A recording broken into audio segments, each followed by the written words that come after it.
வணக்கம் நம்பர்களே, இந்துக்கள் விழித்திரு நம்பர் வணக்கம். இந்த பப்ளிஷ் பக்கம் சப்ஸ்கிரைப் பண்ணுங்கள், ஃப்ரெண்ட்ஸ் ஷேர் பண்ணுங்கள். சப்போர்ட் பண்ணிச்சுன்னா சூப்பர் சார் ஜாப் பட்டன் சப்போர்ட்டு ஒரு அண்ணாமலை சேனல்.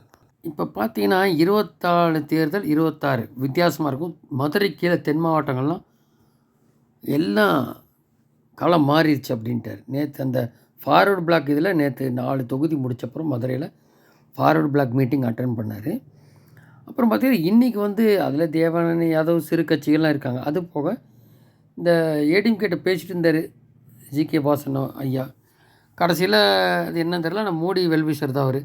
இன்றைக்கி அண்ணாமலை தலைமை ஏற்றுட்டு இன்றைக்கி ஜாயின் பண்ணிட்டார். அண்ணாமலை என்னங்கிற இவர் காமாக இருக்கார், யார் எதிரியை கூட திட்ட மாட்டார். இவர் மோடியோட இதில் தான் இருப்பார், லாயட்டில். இப்போ இவரோட ஆலோசனையை கேட்டு தான் எல்லாம் பண்ண போகிறோம் வரும் 100 நாட்களில் அப்படிங்கிறதையும் சொல்லிட்டார். இப்போ ஏற்கனவே விஜயதாரணி காங்கிரஸ்லேருந்து நிறையா வந்துட்டுருக்காங்க. இன்னும் ஆளுங்கட்சி எதிர்கட்சியிலேருந்து கரண்ட்டில் இருக்க எம்எல்ஏ எம்பி மாதிரி நபர்கள், அப்புறம் ஏற்கனவே 18 பேர் போனாங்க இல்லையா, முன்னாள் இருந்தவங்க, அவங்களுக்கெல்லாம் ஒரு இது இருக்கும் அங்கங்கே.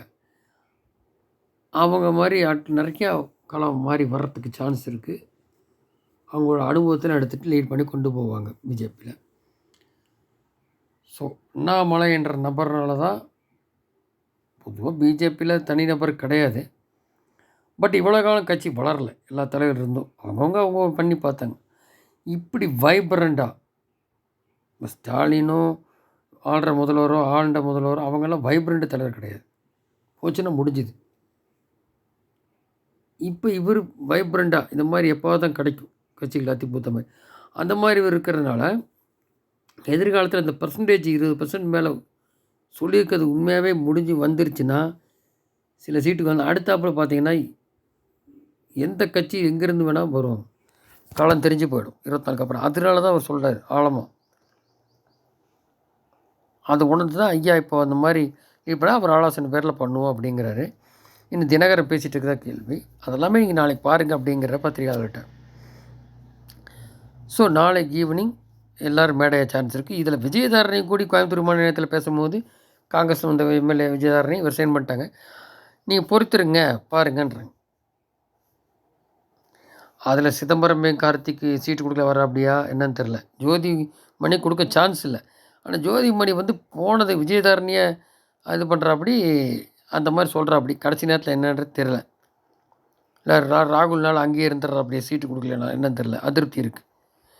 என்னென்னன்றது அந்த சீட்டு கம்மியான சீட்டில் கமலஹாசன் அடாப்ட் பண்ணும்போது எல்லாம் களம் மாறும். காங்கிரஸ் கழட்டி ஓட சொன்னாங்க, கடைசியில் காங்கிரஸ் கழண்டு பிஜேபி போடுறாங்க.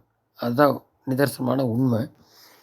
இல்லை டிஎம்கேலேருந்து வர சான்ஸ் இருக்குது. அதான் டிஎம்கே தொண்டரை ஓட்டு போடுறதில்லன்னு சொல்லிட்டார்ல அண்ணாமலை, போட மாட்டாங்க டிஎம்கேக்குன்னு. அதுதான் யதார்த்தம். இதுதான் நடக்க போகுது.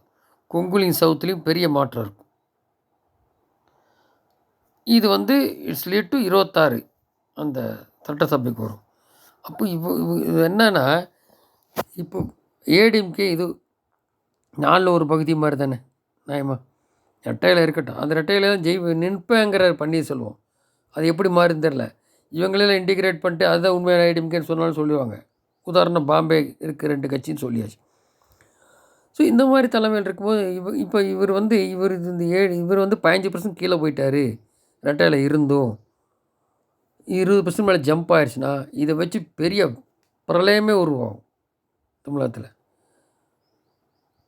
அண்ணாமலை தலைமை இருக்க கூட்டணி அப்போ என்ன ஆகும்னா, ஏற்கனவே குறிப்பிட்டார், நம்ம குறிப்பிட்ட 234 தொகுதியிலையும் கேண்டிடேட்டை போட்டுருவார். 500 நாளைக்கு முன்னாடி போடுவேன்னார்ல. அப்போ 500 நாள்னால் உங்களுக்கு இந்த 2025 பிகினிங்லேயே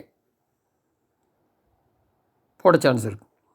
பிகினிங்கோ மார்ச் அந்த வாக்கில், அதாவது 2025 அப்படி போட்டு அவங்கவுங்களும் அங்கே வேலை செய்ய சொல்லுவாங்க.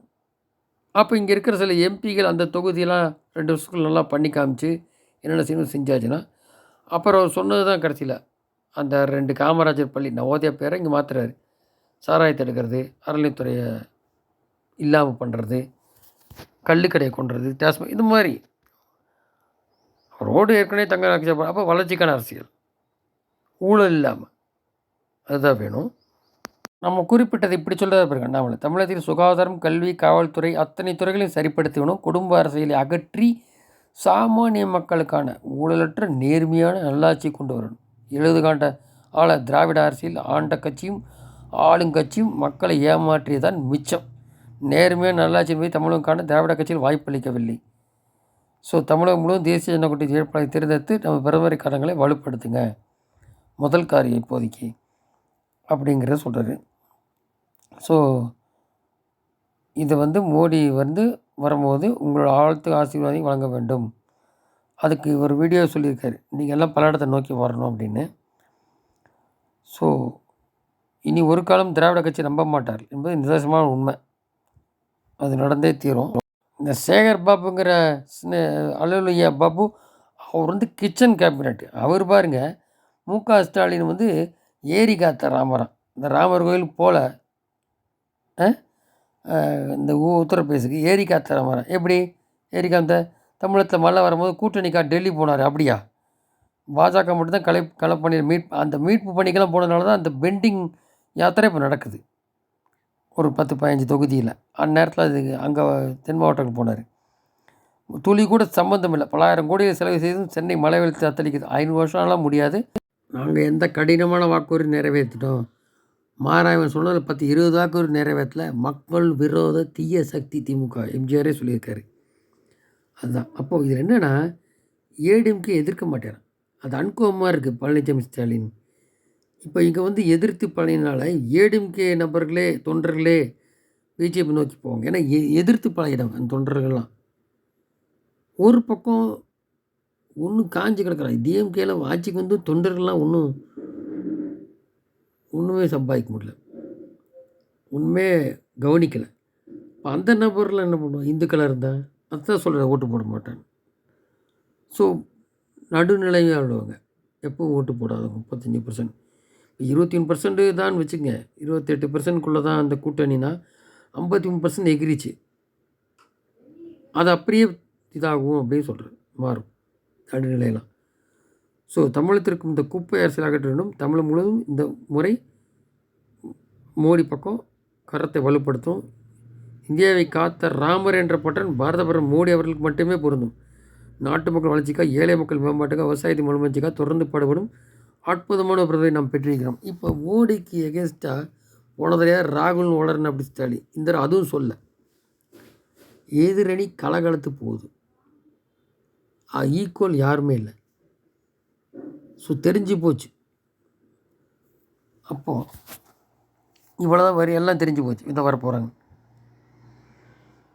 எல்லாம் உடச்சிட்டு அங்கேருந்து வெளில வந்துட்டுருக்கான். இங்கே கட்சி விட்டு வந்துட்டுருக்கான். கட்சி வருதில்லை, கட்சி விட்டு ஆட்கள் வர ஆரம்பிச்சிட்டான். ஸோ இது 31 தேவைப்படாது. இன்றைக்கி 26லேயே பிஜேபி நம்பி தான் வந்தாகணும் ஆட்சி அமைக்க. அந்த அளவுக்கு கொண்டு போயிடுவாங்க.